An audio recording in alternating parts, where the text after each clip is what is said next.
boss ha. Kaya si engineer po na ano. Sa Rosemary Bike. So nandito sila para mga siwa. Kaya po sana eh. Ito nga po, kaya nagpunta ako rito eh. Kasi galing akong Delpan, papuisyon, sa mga homeless, tsaka mga street dweller. Ngayon, ginawa po namin, dinignan po lahat na po pwede ibalik sa mga i-homeless, sa mga bahay nila. Eh nadaanan ko to, buti na dito sila engineer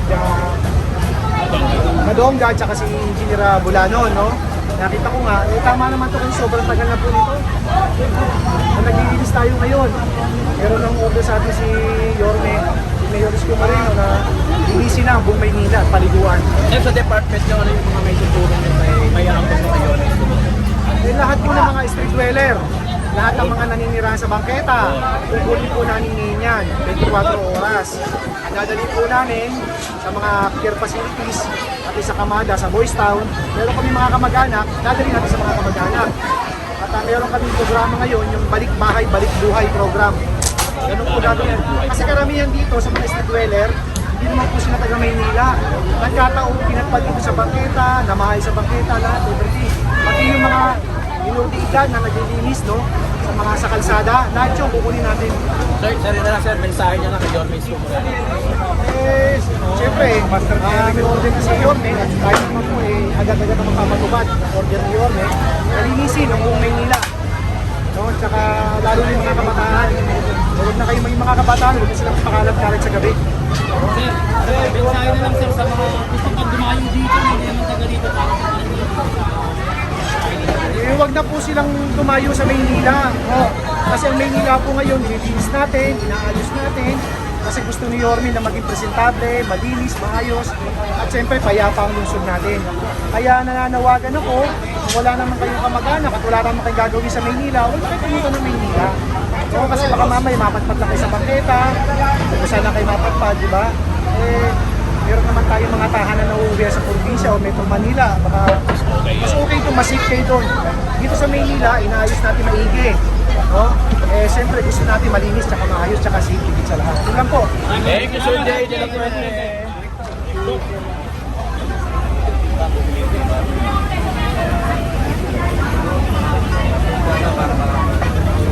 Sa kapala nga po,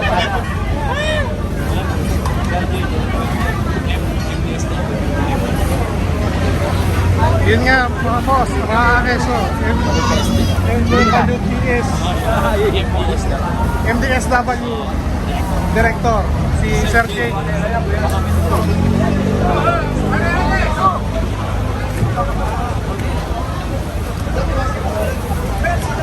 So tuloy-tuloy pa rin dito ang ang pagkalilinis mga kalat. Ito yung mga nasunugan. Dito muna nire-relocate, dito muna pansamantalang nilagak sila hanggat wala pang bibigyan ng tamang lugar para sa na relocation. So ayun, kung makikita niyo mga keso, marumi, kaya pinapalinis. Pero hindi sila dito tinatanggal. Nililinis lang to mga keso.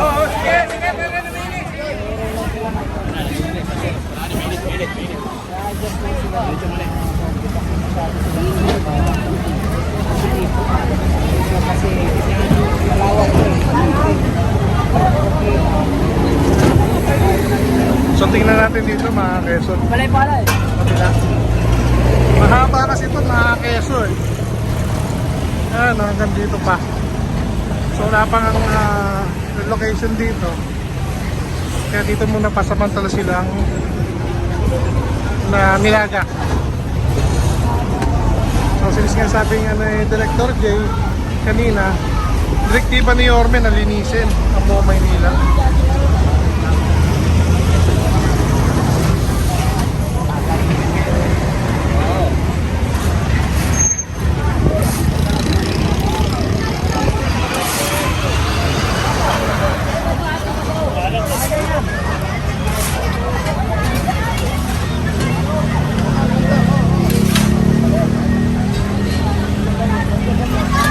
So yun pa, may sa kabila mga keso, meron pang doon. Maraming pamilya ang nandito.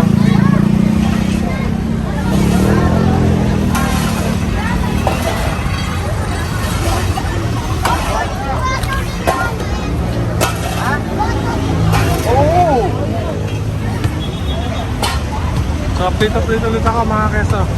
See ya.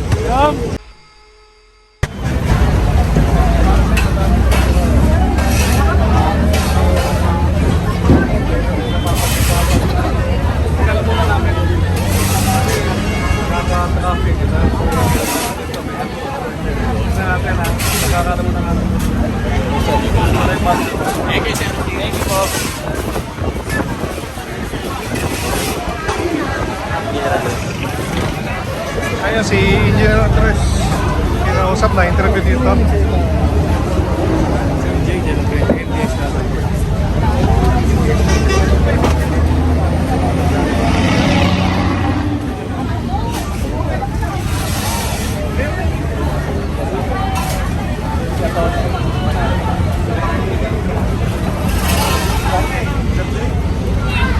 So tuloy-tuloy pa rin dito mga keso ang ang paglilinis.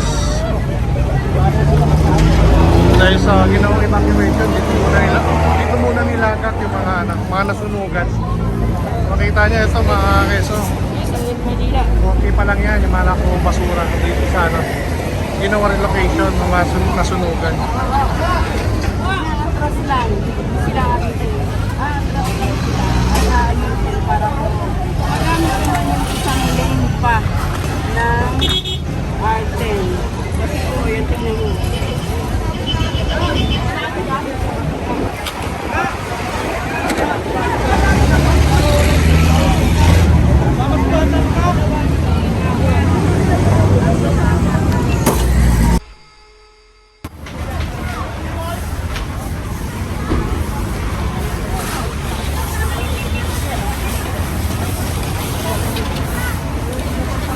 Yung tuloy-tuloy pa rin dito ang paglilinis para isang hapoto na lang to mga keso, para pag iniwang ng clearing team malinis na.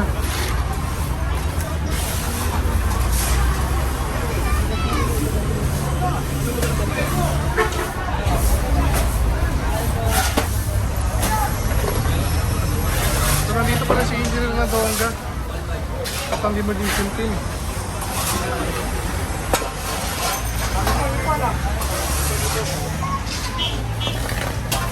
Kaya makikita nyo kung gaano kami rito. Gaano pala pag-build mga keso. So hindi natin pinapalit yung mga residente dito. Linilinis lang natin mga keso.